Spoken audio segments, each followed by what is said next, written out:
Hello जय हिंद दोस्तों, स्वागत है आपका हमारे इस यूट्यूब चैनल पर जिसका नाम है your study place by Shiva Singh. मैं हूं आपके साथ आपका अपना शिवा सिंह। दोस्तों, आज जो हम लोगों का चैप्टर स्टार्ट हो रहा है वो यहाँ से कक्षा 10 विज्ञान के अध्याय नंबर 5 से तत्वों का आवर्त वर्गीकरण। इसके पहले 4 लेसन या 4 अध्याय हम लोगों ने अच्छे से उनको पढ़ लिए हैं। आपको उन चैप्टर्स की लिंक इस वीडियो के डिस्क्रिप्शन में मिल जाएगी। तो दोस्तों, आज का जो हम लोगों का टॉपिक है या आज का जो हम लोग लेसन या अध्याय स्टार्ट कर रहे हैं वो है तत्वों का आवर्त वर्गीकरण। याद रहे, कक्षा 10 विज्ञान अध्याय नंबर 5 किसका? केमिस्ट्री का। तो तत्वों का आवर्त का वर्गीकरण ये आपका अध्याय का नाम है। इसके पहले हम लोग जो कुछ बेसिक चीज़ें हैं उनका परिचय कर लेते हैं, फिर आगे हम लोग बढ़ेंगे। तो कुछ बेसिक टर्म्स हैं उनको हम लोग पढ़ लेते हैं, तब आगे बढ़ते हैं। तो बेसिक चीज़ों में सबसे पहले तो हम जानेंगे रासायन विज्ञान क्या होती है। तो रासायन विज्ञान यानी कि जो केमिस्ट्री है आपकी क्या होती है या इसकी डेफिनेशन क्या होगी। तो विज्ञान की वह शाखा जिसके अंतर्गत पदार्थों के गुणों, संरचनाओं का और रासायनिक प्रतिक्रिया के दौरान हुए परिवर्तनों का अध्ययन किया जाता है, वह आपकी मतलब रासायनिक विज्ञान कहलाती है। तो कहने का मतलब विज्ञान की वह शाखा, मतलब जो आप विज्ञान पढ़ रहे हैं उसकी एक शाखा या ब्रांच जिसके अंतर्गत यानी कि जिसके अंदर पदार्थों के, कोई भी पदार्थ है, मान लीजिए ये मेरा पेन है, तो ये पेन है, इसके गुण के बारे में बताना है, यानी कि ये कैसे नेचर शो कर रहा है, या इसके अंतर्गत हम लोग जानेंगे क्या क्या ये इसके अंतर्गत। मान लीजिए इसके अंदर एक निप पाई जाती है या पिन पाई जाती है, तो मतलब इसके गुण का अध्ययन कर रहे हैं, या चलने में कैसा है, चलने में नीला है तो एक पदार्थ से।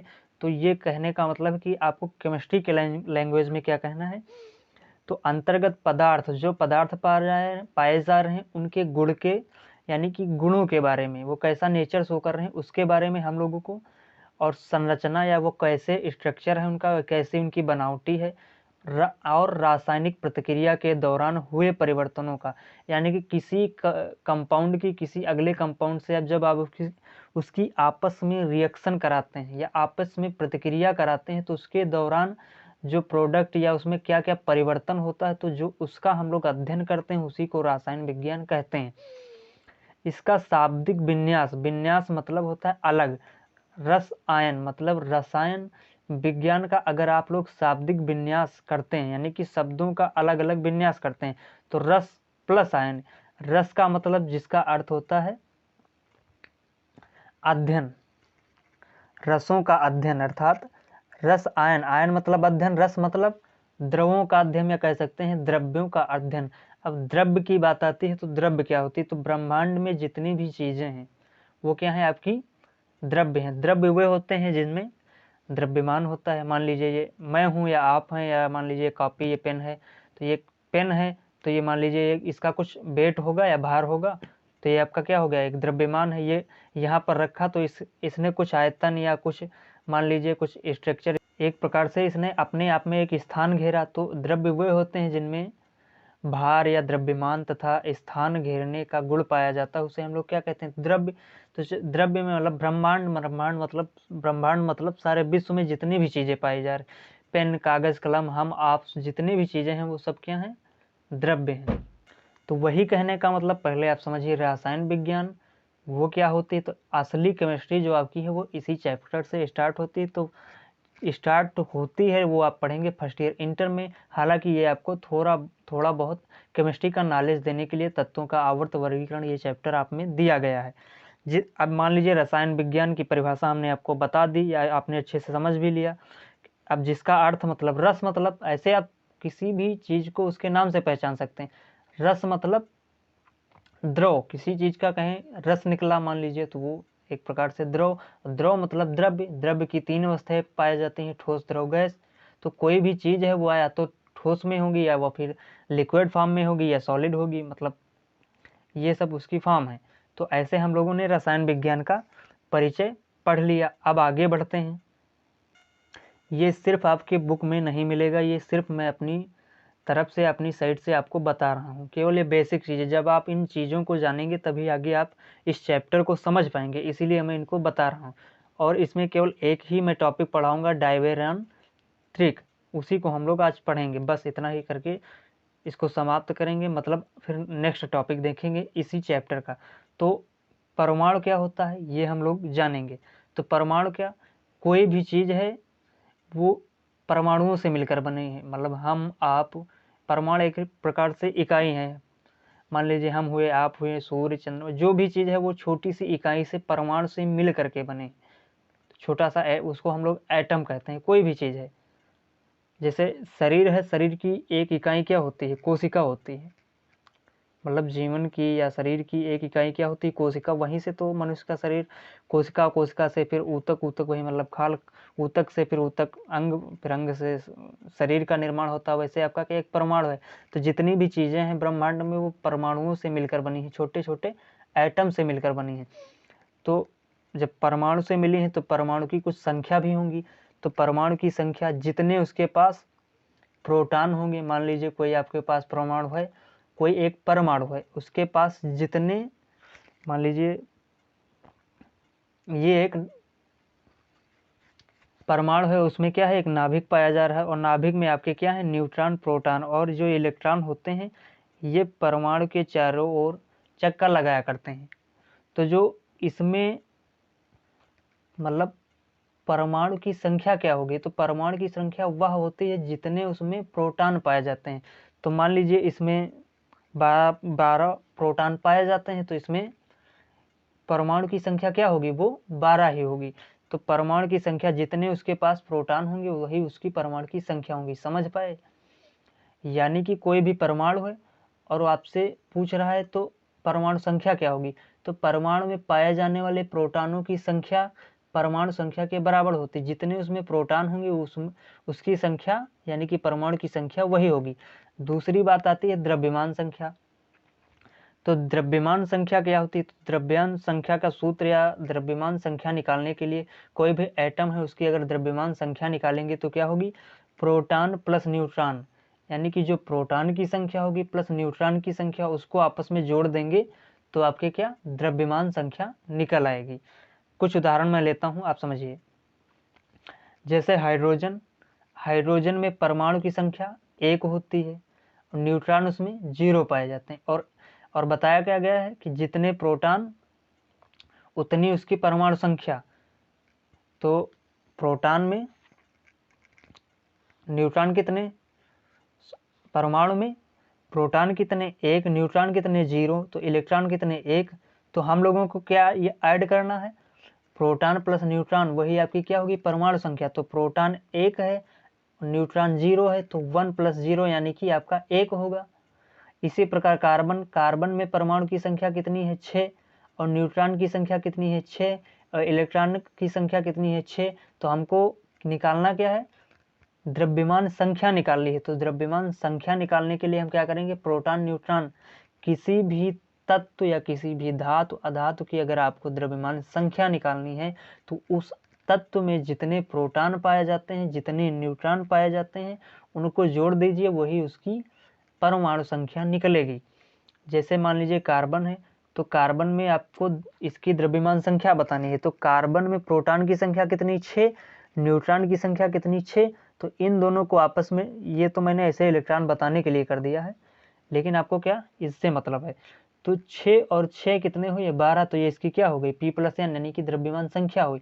इसी प्रकार सोडियम ले लीजिए, सोडियम का परमाणु क्रमांक या इसमें पाए जाने वाले प्रोटॉनों की संख्या कितनी 11 और इसकी न्यूट्रॉनों की संख्या 12 होते हैं। कैसे होते हैं ये आप आगे चलकर जानेंगे कि 12 कैसे होते हैं। तो सोडियम में परमाणु की संख्या 11, प्रोटॉन की संख्या 12। तो अब पूछ रहा है कि सोडियम का द्रव्यमान संख्या क्या होगी, तो इनको जोड़ देंगे तो 11 12 कितने हो जाएंगे 23 हो जाएंगे। तो इस प्रकार ये कुछ टॉपिक्स थे जो हमने आपको बता दिया। अभी हम लोग चैप्टर में नहीं घुसे हैं, अभी चैप्टर के बाहर ही हम लोग ये पढ़ रहे हैं, सिर्फ बेसिक चीज़ें। अब आगे बढ़ते हैं, कुछ और है थोड़ा वो समझ लीजिए, फिर चैप्टर स्टार्ट करते हैं। अब जो अगला टॉपिक है आपका वो है तत्व। तो पहले हम लोगों को समझना होगा कि तत्व क्या होते हैं, तभी हम लोग आगे चैप्टर में समझेंगे। तो तत्व उन शुद्ध पदार्थों को कहते हैं जो केवल एक ही तरह के परमाणुओं से बने होते हैं। सभी रासायनिक पदार्थ तत्वों से ही मिलकर बने होते हैं। तो डिफिनेशन क्या कह रहे हैं कि तत्व उन शुद्ध पदार्थों को कहते हैं। शुद्ध पदार्थ मतलब शुद्ध, मान लीजिए एक कमरा है, उसमें आप हाइड्रोजन गैस ले आइए, तो जो उसमें हाइड्रोजन गैस होगी वो एकदम प्योर होगी, शुद्ध होगी। तो वही मतलब तत्व उन शुद्ध पदार्थों को कहते हैं। मतलब कोई ऐसे पदार्थ हैं जो शुद्ध हैं, जो केवल एक ही तरह के परमाणु मतलब विभिन्न प्रकार के परमाणुओं से मिलकर नहीं बने, उनमें जो परमाणु पाए जा रहे हैं वो एक ही टाइप के हैं। तो एक ही टाइप के परमाणुओं से बने होते हैं। सभी रासायनिक पदार्थ तत्वों से मिलकर बने होते हैं। आपके जितने भी केमिकल प्रोडक्ट हैं या रासायनिक पदार्थ हैं वो तत्वों से मिलकर बने होते हैं। एग्जाम्पल के लिए हाइड्रोजन, ये भी आपका तत्व से मिलकर बना है, नाइट्रोजन ये भी, ऑक्सीजन ये भी, ईटीसी यानी कि इत्यादि इसी प्रकार के आपके जितने भी हैं वो तत्व। तो इस प्रकार हम लोगों ने समझा तत्व क्या होते हैं।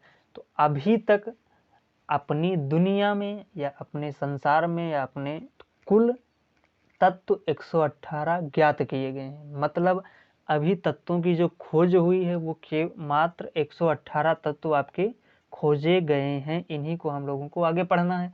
तो कोई पूछे कि पृथ्वी में या ब्रह्मांड या पूछ ले संसार में कितने कुल तत्वों की खोज हुई है, तो 118, जिनमें 94 तत्व प्राकृतिक मतलब मिल गए। जो हम लोगों ने मान लीजिए खादान हुआ या कैसे भी, तो वो एक हिसाब से प्रकृति, मैंने क्या बताया था, प्रकृति और कृत्रिम में बहुत बड़ा अंतर। प्रकृति जो मिल गए हैं, बने बनाई मिल गई हैं, उनको हम लोग कहते हैं प्रकृति। तो जो 118 में से 94 तत्व हैं वो हमें प्रकृति से मिले हैं।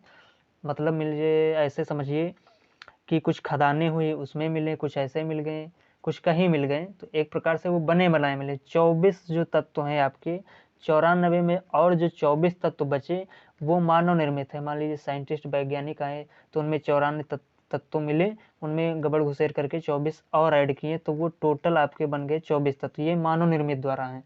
तो ये कुल मिला के आपके 118 तत्व हैं। 94 तत्व प्रकृति में पाए जाते हैं, जो 24 तत्व हैं ये मानव निर्मित हैं। तो इस प्रकार हम लोगों ने ये इतना समझा।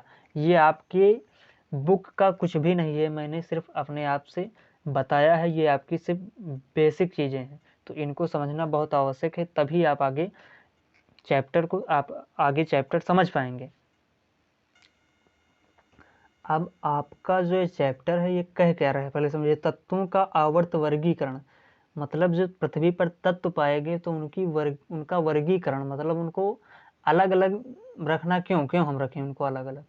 तो मान लीजिए कोई भी चीज़ है, तो जितनी भी चीज़ें हैं तो उनको अलग या उनको एक प्रकार से सही रूप से व्यवस्थित करने के लिए, तो मान लीजिए जितनी भी चीज़ें समान गुण प्रदर्शित करती हैं तो उनको एक साइड में, जितनी असमान गुण प्रदर्शित करते हैं तो उनको एक साइड में हम लोग रख देते हैं। तो वैसे ही तो इसी प्रकार जो आपके तत्व हैं, जो जितने मान लीजिए तत्व समान गुण प्रदर्शित करते हैं, उनको आवर्त सारणी में एक व्यवस्थित रूप से स्थान दिया गया है। और मतलब जितने भी तत्व जिस हिसाब से, मान लीजिए हैलोजन तत्व हैं, अभी आप समझ नहीं पाएंगे, आगे समझेंगे, तो ये आपकी गलती नहीं है। तो उनको वो जैसा गुण प्रदर्शित करते हैं तो उनको एक आवर्त में या एक आवर्त सारणी में एक उनको स्थान दे दिया। और जो अन्य प्रकार से अपना गुण प्रदर्शित करते हैं तो उनको सारणी में एक अन्य स्थान दे दिया गया। तो इस प्रकार तत्वों का आवर्त वर्गीकरण किया, जिससे हमें तत्व को पहचानना या उसको अपने उपयोग में लाना थोड़ी आसानी हो। कि एक प्रकार के या एक साइड के, आप मान लीजिए ऐसे समझिए कि मान लीजिए आपके पास नहाने वाला साबुन है और कपड़े साफ करने वाला साबुन है, और मान लीजिए टॉयलेट या बाथरूम साफ करने वाला एक अलग साबुन है। हालांकि आती दूसरी चीज़ मैं बता रहा हूँ। तो आप क्या करेंगे, उनको एक व्यवस्थित रूप में रखेंगे। मतलब जितने नहाने वाले साबुन हैं उनको एक साइड में रखेंगे, प्लस जितने कपड़े धोने वाले साबुन हैं उनको एक साइड में रखेंगे, क्योंकि ये अपना अलग अलग गुण प्रदर्शित कर रहे हैं। और प्लस मान लीजिए जितने नहाने वाले साबुन हैं, तो क्या मान लीजिए नहाने वाले साबुन में कई प्रकार के, कितने टाइप के साबुन आ सकते हैं, लेकिन उनका गुण क्या है, वो केवल नहाने के उपयोग में लाए जाएंगे। और जो आपके मान लीजिए कपड़े धोने वाले साबुन हैं वो कई प्रकार के आते हैं, घड़ी हुआ, जय हुआ, जितने जय विजय जितने, तो होते कई प्रकार के हैं, लेकिन वो गुण उनका कैसा है कि वो सिर्फ कपड़े साफ करने के लिए आएंगे, तो उनको एक अलग स्थान दिया। तो इस प्रकार तत्वों में जो तत्व एक प्रकार के समान गुण प्रदर्शित करते हैं तो उनको आवर्त सारणी में एक वर्ग या समूह दिया गया है जो उसमें व्यवस्थित किया है, जो अगला नेक्स्ट व्यवहार प्रदर्शित करता है तो उसको एक नेक्स्ट टॉपिक से या उनको व्यवस्थित किया है। तो इस प्रकार ये हम लोगों ने अभी जितना भी बेसिक था समझ लिया। अब थोड़ा आगे बढ़ते हैं। ऐसे ही अब आपका ये चैप्टर स्टार्ट होता है, तो जिसमें फर्स्ट हेडिंग है डायबेराइनर ट्रिक, या इसको ट्रिक कहते हैं। तो ऐसे ही जो तत्व मिले उनको व्यवस्थित करने के लिए एक वैज्ञानिक आपके आए, डायबेराइनर ट्रिक।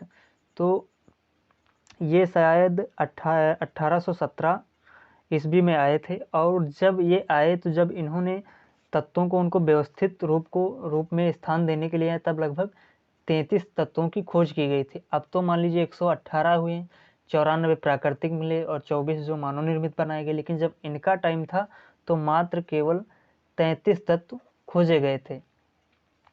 तो इन तत्वों को मतलब जब 33 तत्व मिले तो उनको आवर्त सारणी में या उनको इसी प्रकार 2-3 और आए हैं, न्यूलैंड का अष्टक, ऐसे कई वैज्ञानिक हैं, तो उनको हम लोग नेक्स्ट वीडियो में समझेंगे। तो इसमें पहले समझते हैं डायबेराइनर ट्रिक क्या है। तो ये जब डायबेराइनर ट्रिक आए तो इन्होंने जब 33 तत्व मिले इनके टाइम पर या इनके ज़माने पर, तो ये उन तत्वों को उनके गुण के आधार पर नहीं बल्कि उनके द्रव्यमान संख्या के आधार पर उनको आवर्त सारणी में तीन तत्वों के भी मतलब तीन तत्वों का समूह बनाकर उनको आवर्त सारणी में रखा। हालांकि इसके आगे वाली आवर्त सारणी जो पढ़ेंगे मेंडलीव की, वो बहुत अच्छी व्यवस्थित है। लेकिन जब ये आए बेचारे, लेकिन जब इनकी गलती भी कोई नहीं, क्योंकि जब ये आए तो इनको मात्र ऐसा समझिए कि 33 ही तत्वों की खोज हुई थी, तो उस हिसाब से इन्होंने बहुत अच्छा काम किया। तो इन्होंने उनके गुणों के आधार पर ना बल्कि द्रव्यमान संख्या के आधार पर। अब त्रिक क्यों आता है, डायबेराइनर एक वैज्ञानिक हुए, त्रिक इनके पीछे क्यों लगा? त्रिक मतलब तीन तत्वों का समूह बनाया। जैसे मान लीजिए ये आपका लिथियम है, सोडियम है, पोटेशियम है, ऐसे आपका कैल्शियम है, सेलेनियम है, बेरिलियम है, इसी प्रकार कैल्शियम, बोरान, आयोडीन, ब्रोमीन और आयोडीन। ये क्या तीन तत्वों के समूह बना के रखे गए हैं ना, तो वही आपका है डायबेराइनर ट्रिक, मतलब 3 तत्वों का समूह।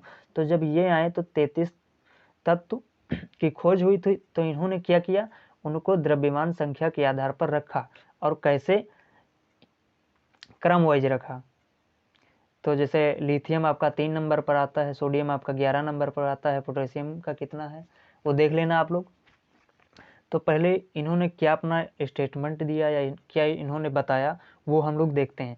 तो इन्होंने कहा प्रत्येक समूह में बीच वाले तत्व का परमाणु द्रव्यमान, प्रत्येक तत्व में, या प्रत्येक तत्व मतलब जो इन्होंने तीन समूह, त्रिक मतलब तीन समूह बना के रखे थे, उसमें बता रहे हैं कि जो आपका बीच वाला तत्व, मान लीजिए लिथियम और सोडियम और पोटेशियम के बीच वाला तत्व, तो लिथियम और पोटेशियम के बीच वाला तत्व क्या है, सोडियम। तो प्रत्येक समूह के बीच वाले तत्व का परमाणु द्रव्यमान, प्रत्येक समूह के बीच वाले तत्व का परमाणु द्रव्यमान, यानी कि सोडियम ये आपका बीच में आता है। तो यही तो ये बोल रहे हैं कि प्रत्येक तत्व के समूह के बीच में, ये इसका एक समूह हुआ, एक इसका दूसरा समूह हुआ, ये इसका तीसरा। हालांकि ये इसी तरह आपके आवर्त सारणी में भी रखे गए हैं, लेकिन हम लोगों को पहले समझना क्या है, इनके ज़माने की बात। तो लिथियम, सोडियम, पोटेशियम, तो कह रहे हैं कि प्रत्येक तत्व या प्रत्येक समूह के बीच का जो आपका तत्व है उसका द्रव्यमान, उसके परमाणु का द्रव्यमान प्रथम एवं तृतीय तत्व के परमाणु द्रव्यमान के योग का लगभग मध्यमान औसत होता है। यानी कि जो आपकी ये 2 तत्व हुए हैं समूह के, उनका जो बीच वाला तत्व है वो क्या कह रहा है, पहले और तीसरे तत्व के जो पहले का परमाणु द्रव्यमान होगा तथा दूसरे के परमाणु द्रव्यमान होगा, उसका जब हम लोग योग मतलब आपस में जोड़ेंगे तो उसका औसत निकालेंगे, तो उसको मल्टीपल 2 कर देंगे, तो जो निकलेगा वो लगभग इसके बराबर होता है। तो मान लीजिए लिथियम का परमाणु द्रव्यमान कितना है, मान नहीं लीजिए, मतलब ये इतना होता है। तो मतलब ये आपको हल करने की ज़रूरत नहीं है कि आप डर रहे हो कि मुझको ये हल करना पड़ेगा, ऐसे क्वेश्चन आएंगे, तो ऐसा कुछ भी नहीं। आपसे सिर्फ पूछेगा कि डायबेरान त्रिक क्या है, तो आपको डायबेरान त्रिक में ये परिभाषा सिंपल से लिख देना और ये एक आध टू आपको एग्जाम्पल दे देने हैं। तो एग्जाम्पल देने के लिए बस ये आप एग्जाम्पल दे दीजिए, बहुत है, ये मैं आपको समझाने के लिए बता रहा हूँ, ये आपको कुछ हल वल नहीं करना। तो ये केवल समझिए इन्होंने बताया कैसे कि पहले और दूसरे जो परमाणु है उनकी क्या परमाणु द्रव्यमान निकालेंगे। तो मान लीजिए पहला वाला समूह ले रहे हैं लिथियम सोडियम पोटेशियम, तो लिथियम का परमाणु द्रव्यमान कितना है 6.94 यानी कि 6.94 और पोटेशियम का कितना है 39.1। ये इसके क्या है परमाणु द्रव्यमान है, याद रखिएगा। तो क्या कह रहे हैं परमाणु द्रव्यमान, पहले और तीसरे के परमाणु द्रव्यमान का योग, तो इनको हम क्या करेंगे आपस में जोड़ देंगे। तो 6.94 प्लस 39.1/2, तो जब इनको जोड़ेंगे और औसत निकालने के लिए किसी भी चीज़ का औसत निकालते हैं तो उसका 2 से भाग कर देते हैं। तो इन दोनों का योग लिया और उसको 2 से भाग कर दिया, तो कह क्या रहा है कि प्रत्येक समूह में बीच वाले तत्व का, ये इसके 3 समूह हैं, तो इनमें से ये 3 आपके इंपॉर्टेंट है, इनको आप नोट कर लीजिएगा। तो कह रहा है कि प्रत्येक समूह के, तो पहले और दूसरे तत्व का हमने क्या लिया द्रव्यमान संख्या, द्रव्यमान परमाणु का द्रव्यमान लिया, उसको हमने क्या किया जोड़ दिया और क्या कर दिया 2 से मल्टीपल। ये तो आपको करना नहीं है, ऐसा किसने किया था डाइवे राइनर ट्रिक ने, यानी कि डाइवे राइनर जो आपके वैज्ञानिक है उन्होंने किया था। तो पहले और तीसरे समूह पहले समूह में पहले और दूसरे तीसरे तत्व के द्रव्यमान परमाणु के द्रव्यमान को लिया, जो ये उसका औसत निकाला। तो जो औसत निकाला, तो अभी हम लोगों ने देखा कि सोडियम का जो हमने क्या निकाला था द्रव्यमान संख्या निकाली थी, वो लगभग 23 ही तो थी, 23 ही तो थी। अभी जब हम लोगों ने निकाला है इसके आगे, अभी हम लोगों ने पढ़ा है, तो कितनी थी 23 ही थी। तो वही तो ये बोल रहे हैं। तो इस प्रकार इन्होंने रखा। इसी प्रकार आप अगर कैल्शियम और बेरिलियम की निकालेंगे, कैल्शियम का परमाणु द्रव्यमान और बेरिलियम का परमाणु द्रव्यमान जब आपस में जोड़ेंगे, उसको 2 से भाग देंगे, तो सेरेबियम का आपका निकल आएगा, तो वो लगभग बराबर है। तो यही इस प्रकार इन्होंने क्या रखा था, किसको तत्वों को व्यवस्थित किया था। तो इनके ज़माने में मात्र पूछ सकता है अल्टरनेटिव क्वेश्चन में 33 तत्वों की खोज हुई। ये 1817 में वैज्ञानिक आए, इन्होंने अपना एक अलग नियम दिया है।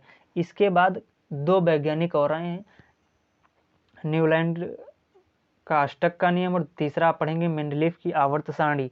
बस यही आपका चैप्टर में है, ज़्यादा कुछ नहीं है, तो घबराने की बात कुछ भी नहीं। ये आपको हल नहीं करना, मैंने समझाने के लिए बताया है। आपको से पूछेगा डायवर्जन ट्रिक क्या होती है, उदाहरण सही समझाइए, तो ये आप बता दीजिएगा, बस आपका हो गया। आई होप आप लोगों को ये वीडियो बहुत ज़्यादा अच्छी लगी होगी, पसंद लगी होगी। तो दोस्तों वीडियो अच्छी लगी है, वीडियो आपको पसंद में आई है, तो वीडियो को लाइक करें। चैनल पर नए हैं तो चैनल को ज़रूर सब्सक्राइब करें। मिलते हैं दोस्तों नेक्स्ट वीडियो में, तब तक के लिए बाय बाय, धन्यवाद, टाटा।